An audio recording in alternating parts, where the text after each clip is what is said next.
Magandang araw mga kabaro, nag-shore leave nga pala kami dito sa Romania. Siguro ito na ata yung first and last shore leave ko kasi gawa nga ng walang pera. So ina kami ng taxi papunta sa pupunta namin.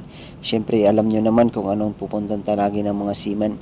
Oops, wag kayong maging green-minded. Pupunta na kami ng restaurant. Union Jack nga pala yung pupuntahan namin. So ito pala yung Publish Music Restaurant. Yung kadalasan na pinupuntahan nila segundo at saka nila kwarto. Ako naman nadamay lang yung order namin. Talagang tag 1 litro talaga sa amin ng beer.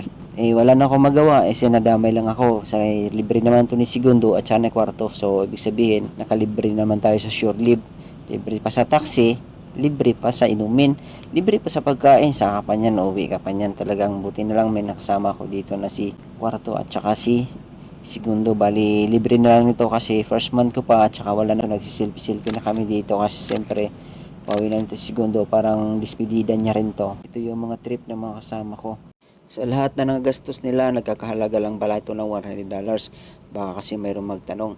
So, nagumpisa na kaming kumain at syempre nahihiya pa ako kasi wala akong gastos. Medyo nagpahuli na ako rito. Kaya medyo tamang video-video lang muna ako para naman may mga souvenir at saka may remembrance naman kami dito.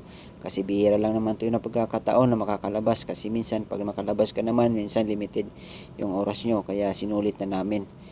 Dito lang kayo pumunta, baka may makabiyahe dito. Ito nga pala yung the best na restaurant na napuntahan namin at saka may inumin. Tsaka maluwag dito at saka hindi overcrowded. Syempre pagkatapos namin kumain, lumabas naman ako dito at nagtingin-tingin naman ako dito sa labas.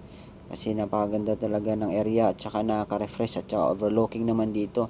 Kaya tamang video-video lang ako mga kabaro. So pagkatapos namin kain mga kabaro, mag-umpisa naman kami sakay ng taxi at uwi naman. At saka maraming salamat kabaro. God bless, ingat.